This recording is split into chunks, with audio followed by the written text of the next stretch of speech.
La Bible en un an. 1 Samuel chapitre 1 à 1 Samuel chapitre 2 verset 21. Psaume 105, 37 à 45. Proverbe 14, 28 à 29. Lecture du 7 mai.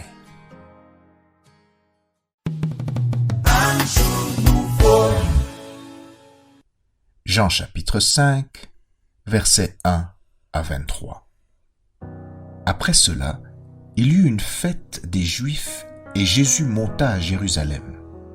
Or, à Jérusalem, près de la porte des brebis, il y a une piscine qui s'appelle en hébreu Bethesda et qui a 5 portiques.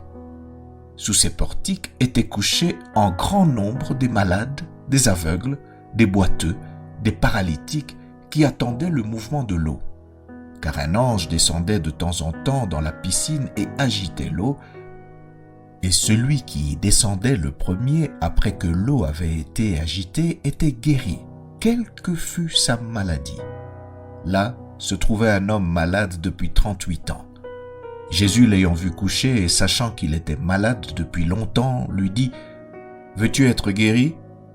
Le malade lui répondit « Seigneur, je n'ai personne pour me jeter dans la piscine quand l'eau est agitée, et pendant que j'y vais, un autre descend avant moi. » « Lève-toi, lui dit Jésus, prends ton lit et marche. » Aussitôt cet homme fut guéri. Il prit son lit et marcha. C'était un jour de sabbat. Les Juifs dirent donc à celui qui avait été guéri, « C'est le sabbat, il ne t'est pas permis d'emporter ton lit. » Il leur répondit, « Celui qui m'a guéri m'a dit, « Prends ton lit et marche. » Ils lui demandèrent, « Qui est cet homme qui t'a dit, « Prends ton lit et marche » ?» Mais celui qui avait été guéri ne savait pas qui c'était, car Jésus avait disparu de la foule qui était en ce lieu. Depuis, Jésus le trouva dans le temple et lui dit, « Voici tu as été guéri, ne pêche plus, de peur qu'il ne t'arrive quelque chose de pire. » Cet homme s'en alla et annonça aux Juifs que c'était Jésus qui l'avait guéri. C'est pourquoi les Juifs poursuivaient Jésus parce qu'il faisait ces choses le jour du sabbat.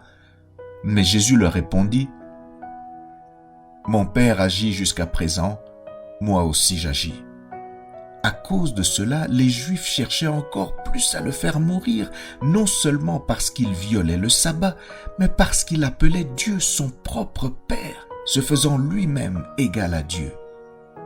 Jésus reprit donc la parole et leur dit, « en vérité, je vous le dis, le Fils ne peut rien faire de lui-même. Il ne fait que ce qu'il voit faire au Père, et tout ce que le Père fait, le Fils aussi le fait pareillement.